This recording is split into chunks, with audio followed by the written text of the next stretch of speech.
What's going on, you guys? This be your boy Scotty, and you're watching my review of Basketball Wives Season 7. I forgot what number episode this is.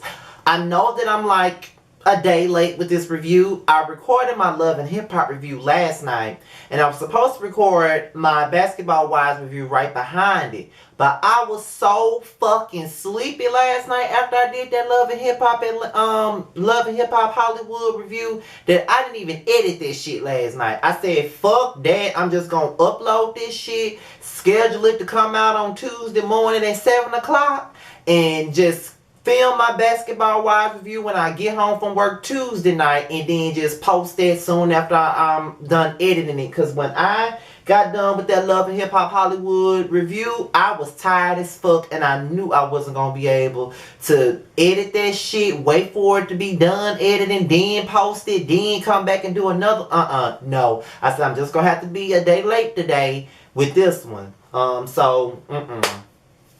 I'm sorry, y'all, but I had to do it the way I had to do it, child. And I could have at the very least recorded it before work because I didn't have to go to work till 1 o'clock today. But hell, I over fucking slept. So it's like, you know. But I do have other videos to do this week besides these two. I'm not gonna go there. Just know that Basketball Wives will be moving to Sundays too, if y'all didn't know. But if you don't know, now you know. So let's just get into Basketball Wives. Okay, so we're going to start off with Jackie and Reggie now. You know, Tammy is a really good friend of Jackie's. I love their friendship. And, you know, Jackie wants to come to Reggie, and they discuss Reggie's proposal to Tammy. Now, Jackie trying to help Reggie out with this shit because, you know, she good at it. You know what I'm saying? Because, you know, she get married every motherfucking year. She done kept her husband the best way she could. And whatever the fuck Jackie doing, I need to learn how to do that shit so I can keep a man in order for it to be a fucking husband, okay? I need to learn how to keep one. Because Scotty just can't keep one, okay? For whatever reason, I either choose the wrong one, and then when I choose the right one, I can't handle it because my mind can't take it, and I lose the right one. So something wrong with me, and I might need to go to the motherfucking book of Jackie Christie. She need to write her a motherfucking relationship book so she can tell me what the fuck to do so I can be in a relationship for more than 5 months, okay? So she's trying to help Reggie do the proposal, trying to come up with new and creative ways in order for him to do it. You know what I'm saying? But he ain't with the animal shit, you know. Although he a country boy like myself, he ain't with the animal shit. Now, one thing I will say, Reggie is a regular dude, but he is fine as hell to me. You know what I'm saying? I don't know what it is about him. It's that Houston, you know, that Houston swag, that voice, that accent. It's just something about him that's fine as fuck to me. And I just don't think he need to be with Tammy ass. He should be. But anyway, so we get into Malaysia. She got her kids. And we see her sister. Well, both of her sisters actually, because I know one of her sisters is named Crystal. We've seen her several times on the show. But I could not pronounce her other sister's name. But, you know, they're all sitting there with their kids. And they're talking about how Gennaro is at the age where he wants to do certain things by himself. And I believe that Gennaro is like 11. And when Malaysia talking about, why can't I just drive myself to practice? I'm like, what 11-year-old you know finna drive to practice, girl? Malaysia. Sometimes, you know, I love you, Malaysia, but sometimes some of the shit you be saying, I be like, girl, what the fuck you talking about? What the fuck is she talking about? You know, but okay. But, they're talking about that, but, you know, she just basically goes back to how she always be like, take that hood off. Take that hood off when you go in the store. You know what I'm saying? And honestly, I can understand it. Because as a kid, I always wore a hoodie. Everywhere I went. Like, if anybody knows me personally, anybody that grew up with me, I wore a hoodie everywhere. Like, when it was cold, I didn't give a fuck if it was raining or not. I had that hood on. That was just something about me. And even in my early 20s, I had a hoodie on. And I know that, you know, when the stuff went down with Trayvon Martin, I really didn't wear my hoodies like that no more. Like, I wear a hoodie, but I just won't put the hood on my head like that no more like I used to. I just wouldn't do it. You know what I'm saying? Because that shit scared the shit out of me. Honestly, because I know that I wear hoodies. I used to wear hoodies all the fucking time. So, just to know that someone got, you know, got profiled just for wearing one is crazy to me. You know what I mean? So it is what it is. So, she just went back to the night that her brother got killed and how she felt that it was her fault. And if she would have did things much better than what she did, and he would have still been alive. It's really sad that she feels that way. I never lost a relative to violence. You know what I'm saying? But I can only imagine what it's like to lose a relative or anybody close to you to gun violence, to the police. And the police are supposed to protect you. They're supposed to make sure you're okay, but they're taking a lot of us away. So I do understand Malaysia and her pain with that.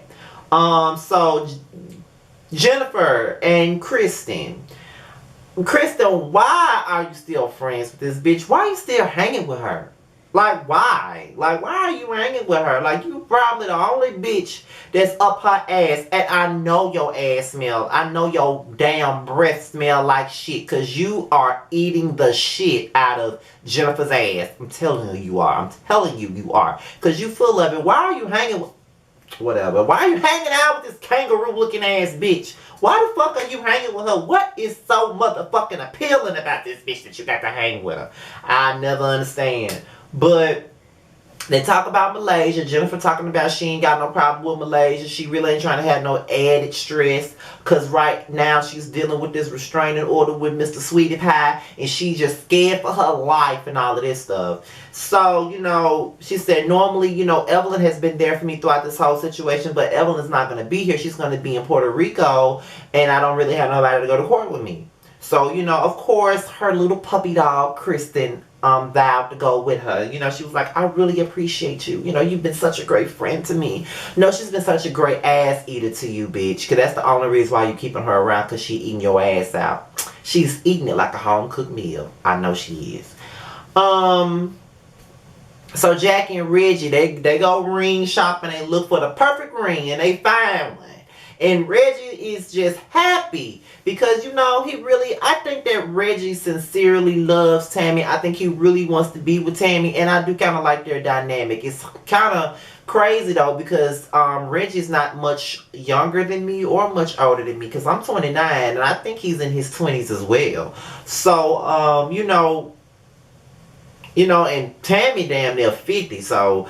that's crazy, but it is what it is. I do kind of like their dynamic. It's pretty cool, and I'm kind of rooting for them to be together, honestly. And with Tammy getting her own show, I wonder what they life gonna be like. So Kristen then went to court with Jennifer, and basically the judge said, hell no, bitch, you ain't getting no restraining order, bitch. You better deal with it, bitch. Deal with it. You ain't getting no fucking restraining order. How? You ain't getting it. That's what the judge said. So, Jennifer's scared for her life, and she feel like she ain't gonna never be free of Mr. Sweetie Pie. So... Malaysia turns to Jackie, and she wanted to talk to Jackie about how she fears the police and how she always feels some type of way when the police drive on the side of her, or when the police officer get behind her when she's driving, or if she's walking out, she's so fearful of a police officer just due to the fact that they killed my brother. I feel like they're gonna kill my ass too, and it's just a lot of things. That could be a phobia for anybody, because although this isn't nearly the same, but sometimes when one thing happened to somebody that's close to you, that shit kind of follows you everywhere. Like, for example, about 13 years ago, my cousin, one of my older cousins on my mom's side, had passed away in her sleep.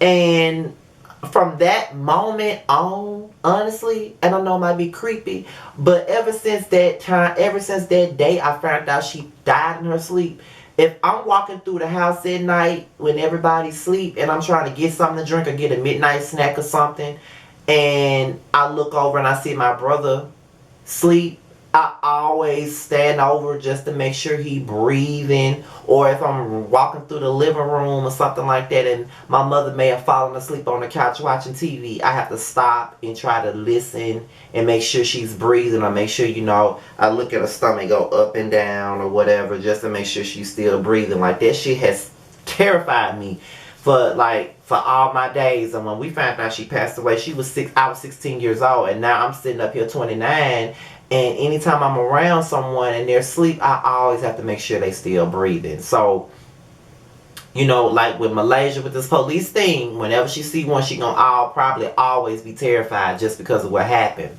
So, you know, Reggie out there on the grill, and you know, he pretty much made it clear that he gonna propose to Tammy sooner rather than later. But he don't know how he gonna do it. And when they was talking about them animals, Tammy made it pretty fucking clear that she don't want no animals to be involved in whatever proposal that Reggie decide to do. But Tammy got cold feet. And she reveals that to Jackie later on, and she tells Jackie that she feels like it's not the right time due to everything that's going on in her life, and she knows that Reggie wants a baby really bad, but she tried to give him one for three times in a row, but it just didn't happen. And she feels like if she marries this man and she can't give him the child that he wants, it's going to be a waste of time. He's going to break up with her. So she feels like it's better for her to just keep things the way they are versus, getting married and then not being able to give him what he wants, and then he leaves her for somebody else that can.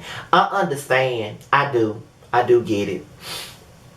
Jennifer has a session with the relationship coach, and pretty much a lot of her issues stem from her mother and her father's relationship. They always argued in front of her. She always was there to witness their tumultuous situations, and she feels like because she grew up in that environment, that is why she accepted a lot of shit in her previous marriage to grape head ass Eric Williams. And she's been angry a lot, and it's affecting her mental state, and it's affecting her current relationships in life, whether it be a man or a friend. So Malaysia finally talks to her son, and I swear her son is a spitting image of her ex-husband. She finally sits down and tells Jay Gennaro the story about what really happened to Dante, and I really felt bad for her because that shit obviously still affects her, and it looked like it affected Jay because he really didn't know what happened to Dante, but when he found out what happened, it was like, god damn, you know what I'm saying? But I'm glad that she took the steps to talk to him about it, but I do feel like she needs to have his dad involved in it because I don't feel like, and I'm not trying to sound misogynistic, but I don't feel like a woman should be somewhere trying to teach a boy how to be a man. I feel like that's a man's job. And I feel like if his dad can't be around, he needs someone in her family to do that, because that's one thing that I do know that I didn't have. I didn't have a male figure in my life that could show me how to be one. Yeah, I had my stepfather, but he wasn't much of a male figure of his own, right? But I didn't really have a positive male figure in my life to show me how to be a man. I had to figure that out on my own, and honey, I'm still trying to figure that out. So with that being said, you guys, this is my review of The Basketball Wives. Thank you guys for watching. All my social media is at the bottom, and I'll be doing about probably like two or three more videos this week for you guys.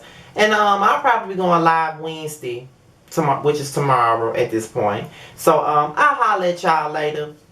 Peace, love, and hair grease. I'm at this bitch.